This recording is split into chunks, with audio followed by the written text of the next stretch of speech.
एक चुकीची चाल समध्या खेळाचं इस्कोट करते बघा रणवीर। ही गोष्ट आम्हाला चांगली कळली, पण विक्रमादित्यांना कधी करणार कोणास ठाऊक। हीच तर जवानी, रगत गरम आहे, माझन मस्ती, हीच तर खरी जवानी।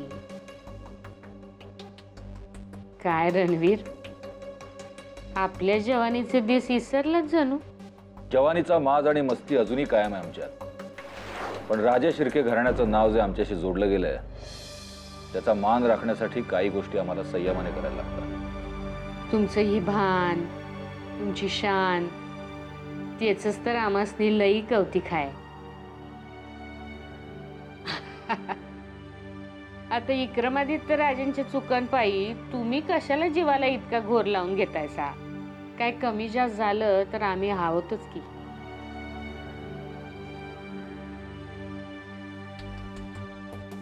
काय चेक।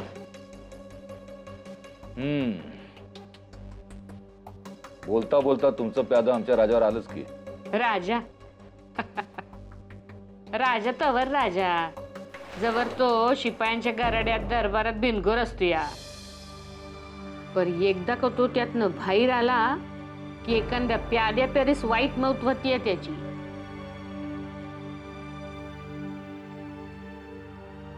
घाबरवतेस आम्हाला? नाही, घाबरवणं सावध करणं यात जमीन आसमानाचं अंतर असतंय।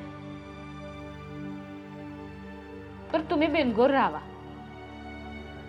तुमचा दरबार या देशमुखाचं अडीचावं घर होण्याआधीच आम्ही त्याचा बंदोबस्त करतो की नाही बघा तुम्ही। उद्याच्या सन्मान समारंभात गप गुमान गरीब गाईवानी त्याला साईमांच्या हातनं पुरस्कार घ्यायला लावते की नाही बघा। फक्त एक डाव त्याला हित येऊ द्या, मग आई अंबाबाई समद नीट करेल। काय या आला की तुमचा वजी।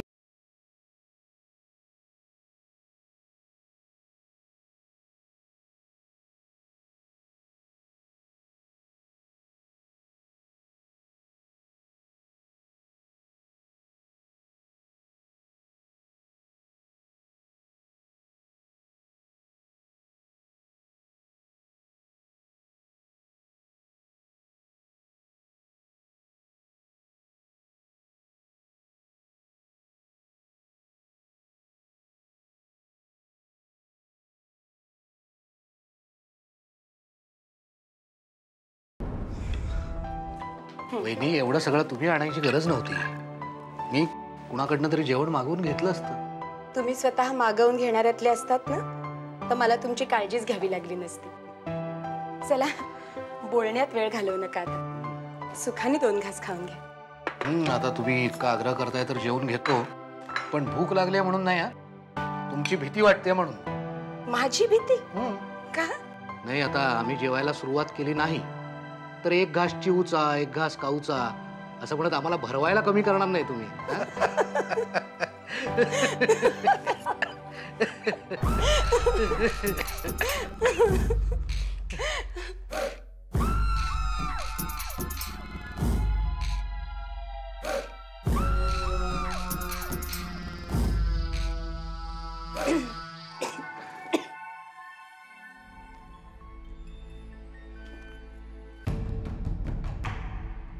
वाह, नवरा असावा तर असा,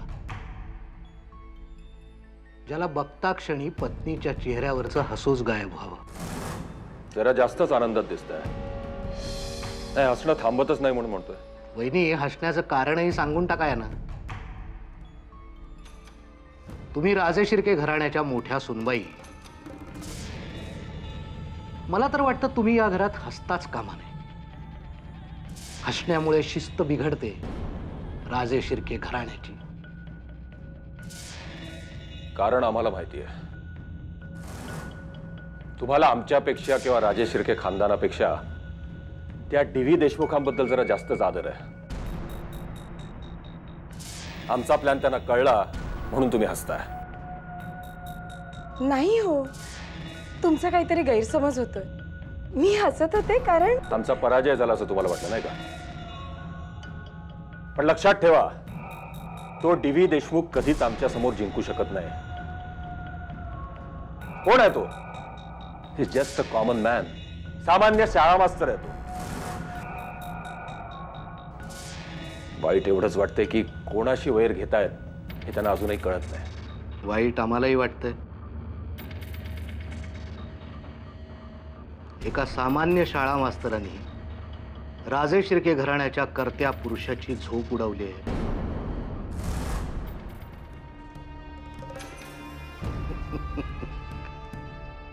खरं तर सम्राट, अजून डी.व्ही. देशमुखांनी काहीच केलेलं नाही, तरी तुमची ही अवस्था. पण जर का हा सामान्य माणूस खरंच पेटून उठला तर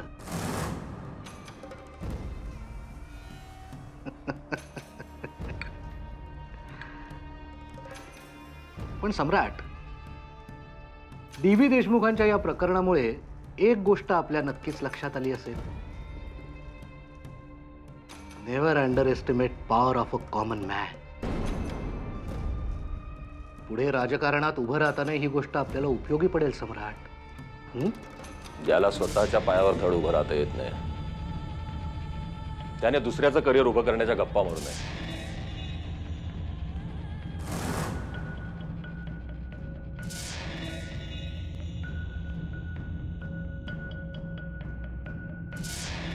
एक अदना सा सिपाही वक्त के पन्नों पर इतिहास बन गया. राजा तो राजा था, हाशियों पर रह गया.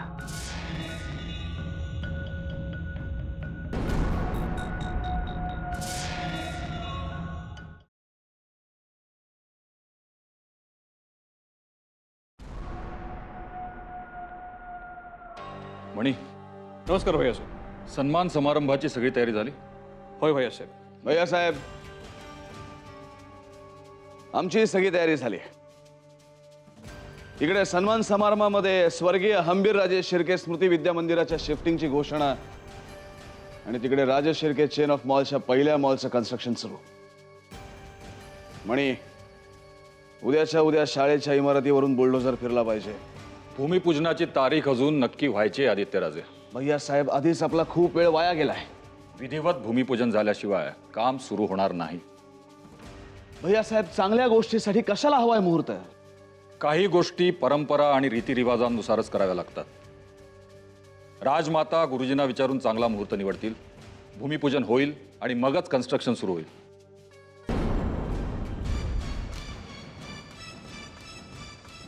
रीतिरिवाज, परंपरा, रूढी. भैया साहेब, परदेशात शिकून सुद्धा तुम्ही या असल्या गोष्टींवरती विश्वास ठेवता. म्हणूनच तुम्ही काळाच्या खूप मागे आहात. नाही, आणि मला नाही वाटत हे काम तुमच्याकडनं शक्य होईल. पण मी मात्र काही झालं तरी या कामाची लवकरात लवकर सुरुवात करेन. काही झालं तरी. सगळी कामं. अहो, तुम्ही काय बसलायत? उठा ना, आवरावर नाही का करायची? साक्षी, तू एक काम कर. नाही, नको, मीच करते. अहो, 4 लोक आपल्या घरी येणार आहेत, तुम्हाला पण ना कळत नाही. अहो, मी काय म्हणते, साडी कशी दिसते? अरे, तुम्ही कसला कुर्ता घातलाय? अहो, जरा चांगले कपडे घाला आणि चेहऱ्यावर जरा हसू ठेवा. डी.व्ही. देशमुखांचे चिरंजीव म्हणून लोक बघणार आहेत तुम्हाला. 5 लाखाचा पुरस्कार मिळणार आहे. तुम्ही पण वहिनी सांगा हो तुम्ही. काका, दादू आज सॉलिड हिरो होणार आहेत ना? येस. अगं साक्षी, तसंही तुझ्या दादूंना बाहेर किती लोक ओळखतात, किती मान सन्मान मिळतो त्यांना. दादू आहेतच ग्रेट. हे साक्षी, जाम गर्दी जमली असेल ना तिकडे? मग म्हणून तर मी तुम्हाला सांगत होते, बाबांबरोबर पुरस्कार घेताना तुम्ही स्टेजवर जायला हवं होतं. किती अभिमान वाटला असता मला. अहो, 5 लाखाचा पुरस्कार मिळणार आहे. अहो, ही जरा गाजरात तेवढी किसून द्या. मी? अहो, असं काय करताय? बाबांना गाजराचा हलवा आवडतो ना. किती काम आहेत मला. तुम्ही पण ना, कळत नाही तुम्हाला. खूप काम आहेत. गाजर हलवा कळतंय. आणि तूही नुसती बसू नकोस. रिमोट कुठे आहे? पटकन टीव्ही लाव.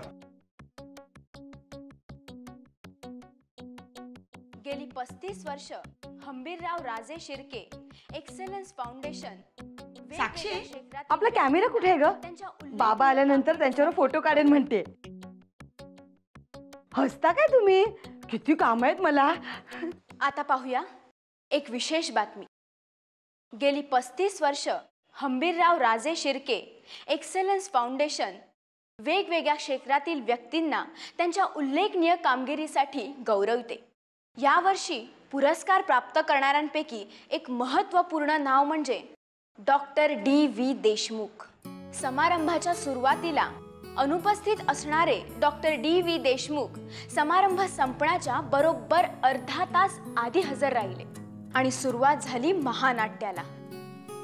टाळ्यांच्या कडकडाटात 2 शब्द बोलण्यासाठी उभे राहिलेल्या DVंनी पुरस्कारासाठी नकार दिला.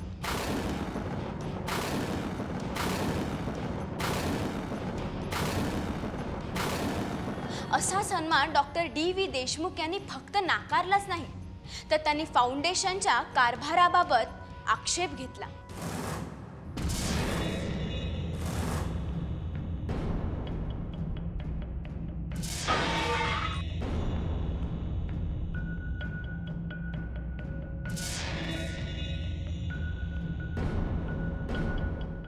आपण पाहत होतात हंबीरराव राजे शिर्के सन्मान समारंभातील महानाट्य.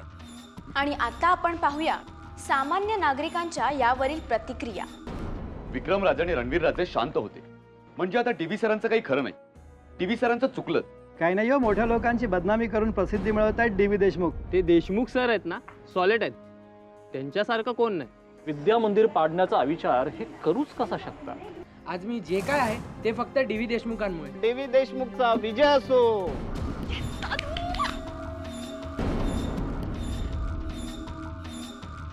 आमचे रणवीर राजे दयाळू आहेत. रणवीर राजे ना आपले मायबाप आहेत. बोल रणवीर राजे जिंदाबाद. रणवीर राजे जिंदाबाद. रणवीर राजे जिंदाबाद. आता याचा शेवट नेमका काय होणार ते पाहूया. या नाट्यावर पडदा पडेल की घडेल काहीतरी अघटित? काय असेल राजे शिर्के बंधूंचं D.V. सरांना उत्तर? बातम्या विशेष मध्ये मी कादंबरी आपली रजा घेते. नमस्कार. कसली दुर्बुद्धी सुचली देशमुखांना. सगळ्याच अगदी वाटोळ करणार आहेत.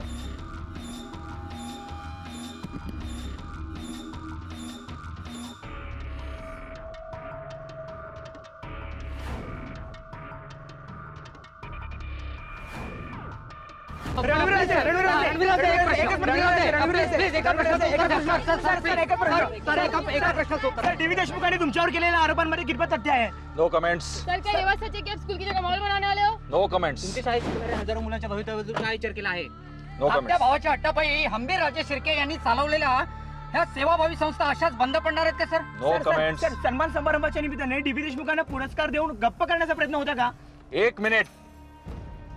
योग्य वेळ येताच तुमच्या सगळ्या प्रश्नांची उत्तरं तुम्हाला मिळतील. चल रे.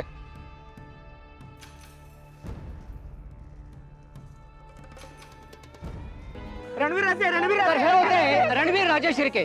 नुकत्याच पार पडलेल्या सत्कार समारंभामध्ये त्यांनी आपली मतं मांडली. त्यांनी सांगितलं की योग्य वेळ येईल त्यावेळेस मी साऱ्या प्रश्नांची उत्तरे देईन. तर आपण वाट पाहूया त्या योग्य वेळेची. N4U साठी कॅमेरामॅन सचिन सोबत अमरदीप सावंत. हो हो, श्रावणीची मम्मीच बोलतीये. तुझ्याकडे आलीच नाही सकाळपासून. कुठे गेली ही?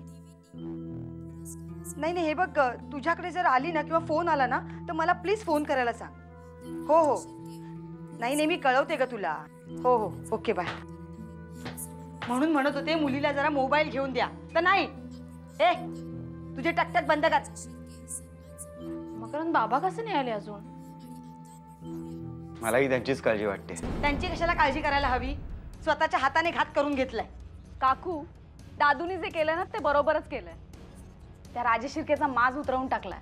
आतल्यात तडफडत असेल आता तो. कळेल. सुखरूप घरी आले ना तरी नशीब. दादू,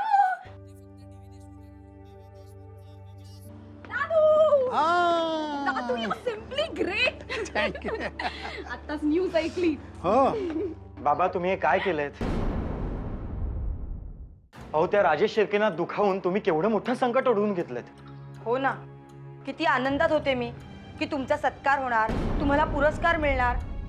मी अभिमानाने सांगणार होते सगळ्यांना की माझ्या सासऱ्यांना 5 लाखाचं बक्षीस मिळणार आहे. पण पुरस्कार तर राहायला बाजूला, वर राज शिर्केंशी वैर ओढवून घेतले. असा कसा कुणाकडूनही अपमान सहन करतील राज शिर्के? माझा मुलगा घरापासून दूर शिकतोय, घरात वयात आलेली मुलगी आहे, आणि त्यांनी काही केलं तर म्हणजे 5 लाखापरी 5 लाख गेले, वर पश्चाताप. अभिलाषा, बाबा झालंय ते चांगलं नाही झालेलं. शाळेच्या जागेचाच प्रश्न होता तर मग राजेश शिर्केंनी दुसरीकडे शाळा बांधून दिली असते ना. आता या सगळ्याचे परिणाम काय होणार आहे त्याची कल्पना आहे का तुम्हाला? संकट तर आपण खरंच ओढवून घेतलंय बाबा, पण आता यातनं मार्ग काय? खडतर मार्गावरूनच प्रवास झालाय आतापर्यंत माझा. आणि अभिलाषा, श्रावणी जशी तुझी मुलगी आहे ना, तशी माझी नातही आहे. आणि श्रावणीच कशाला, तुमच्या सगळ्यांशीच माझं रक्ताचं नातं आहे. पण रक्त सांडून सुधारणा घडून आणायला माझा सक्त विरोध आहे. रक्त सांडायची जर वेळ आली तर पहिलं रक्त माझं असेल.